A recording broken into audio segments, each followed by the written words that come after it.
Oi, estamos de volta aqui, né? Neste momento, eu começo os vídeos falando isso porque tem um motivo muito específico para a gente estar gravando esse vídeo nesse momento de coronavírus e nossos alunos, né? Para poder diversificar as aulas, a gente, em vez de ficar fazendo um encontro 100% lá, uma aula pela câmera, a gente tenta diversificar. Então, o material tem esse vídeo, eu sempre mando um texto, um exercício, e depois a gente se encontra, tira dúvida, bate papo.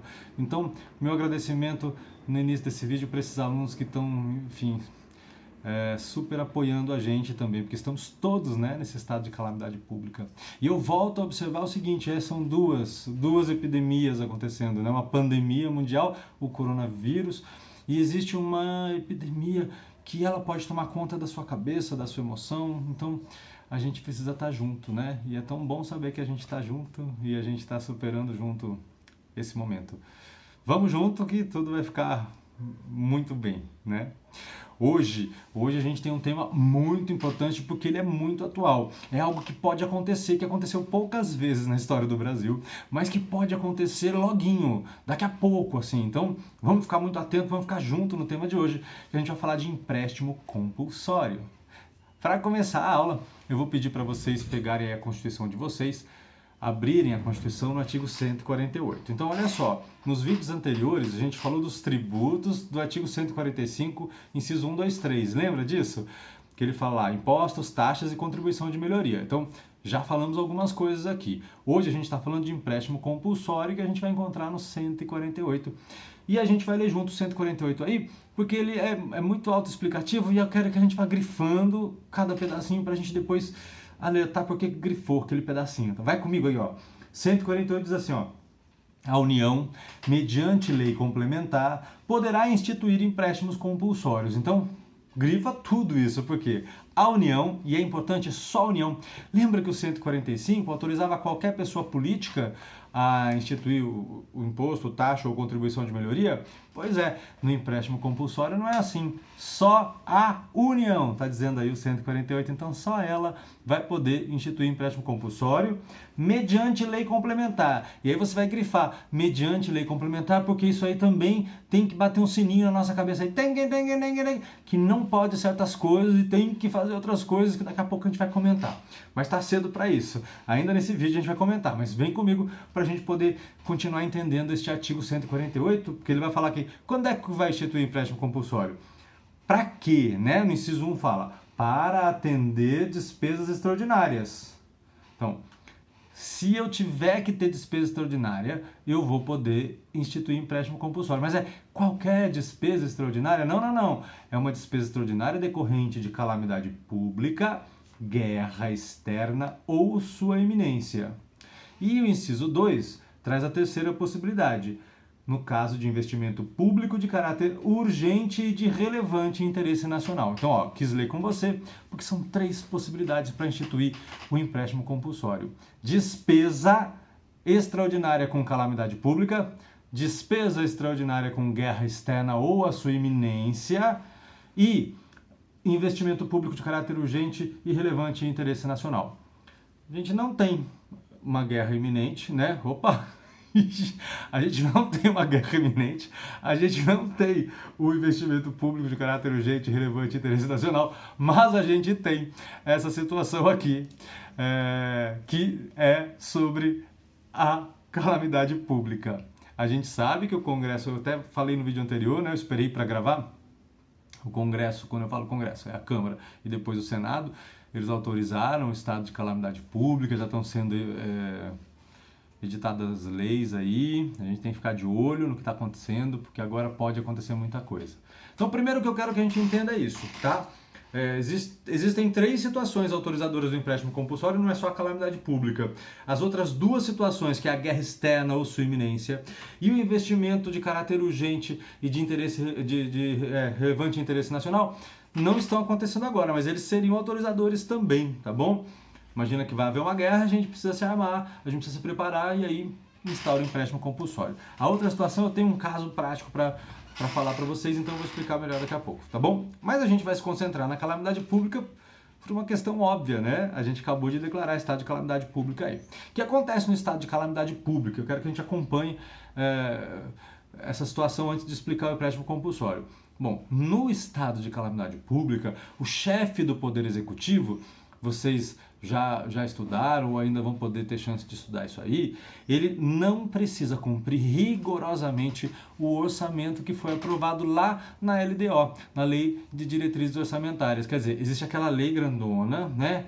Depois tem as anuais, as plurianuais e tal, mas a Lei de Diretrizes Orçamentárias, ela vai programar quanto você vai gastar em cada coisa. O chefe do Executivo, nesse caso nacional, da União, porque o artigo é específico da União, então só o presidente da República, né, toda, né, enfim, a equipe dele, não precisa mais observar aquele orçamento. Então ele está livre para gastar dinheiro como ele quiser. E a gente tem que ficar de olho por conta disso, né?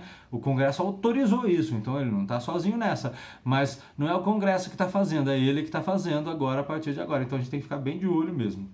E porque ele não tem que cumprir rigorosamente esse orçamento, ele também não tem que cumprir o teto de gasto, porque existem limites de gasto, né? Agora não existe mais esse limite.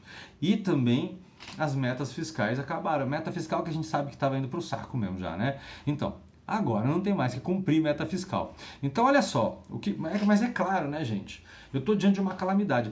Adianta eu arrecadar dinheiro para o ano que vem? Adianta eu arrecadar dinheiro para daqui a 5 anos? Não, eu estou diante de uma calamidade, então eu preciso agir agora. Mas essa situação, ela é muito específica. Então vamos desenvolvendo comigo aqui o raciocínio para a gente entender que precisa mesmo dar essa liberdade. E eu digo para a gente ficar de olho, porque esse é o nosso papel, ficar de olho, cobrar depois do que tiver que ser cobrado. Precisa dar essa liberdade para que o chefe do executivo haja, para que depois a gente cobre o que tem que cobrar. Ó, qual tributo pode ser instituído então em estado de calamidade? O empréstimo compulsório.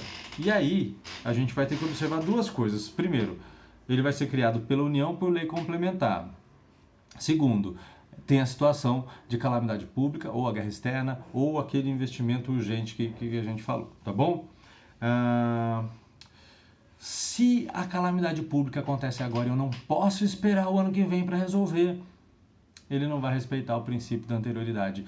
A lei complementar que cria o empréstimo compulsório não respeita o princípio da anterioridade. Então, criou hoje, amanhã já pode cobrar de qualquer pessoa, porque assim a gente arrecada o quanto antes e resolve a situação, porque o objetivo é que cesse a situação de calamidade. Não é esse o objetivo? É para isso que você instaura um negócio desse aí, né?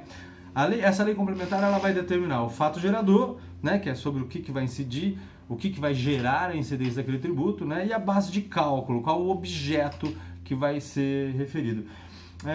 Em geral, a hipótese de incidência e até a base de cálculo vão coincidir com impostos ou taxas, tá? Uma vez que a Constituição não vai indicar esse fato gerador. Então, ela vai repetir alguma coisa que já existe, provavelmente, ou vai criar uma situação nova, mas a hipótese de incidência pode repetir situações de impostos ou taxas. É importante a gente ter isso em mente, tá bom?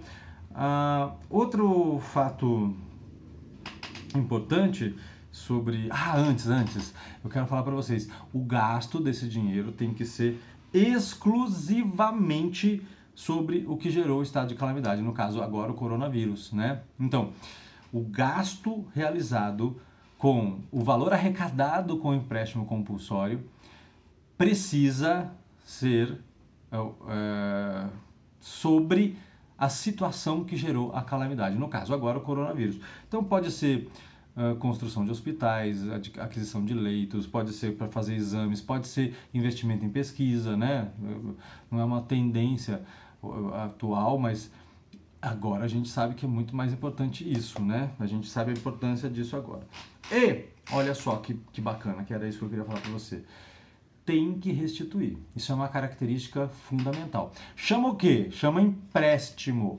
Gente, eu sei que na vida, às vezes, a gente encontra umas pessoas que não sabem o significado da palavra empréstimo, né? Você empresta e ela não devolve nunca. Nunca. Eu mesmo estou com um livro da professora Solange aqui faz um tempão, mas eu tentei devolver, depois não deu mais. Agora, Solange, eu vou devolver esse livro para você, tá bom?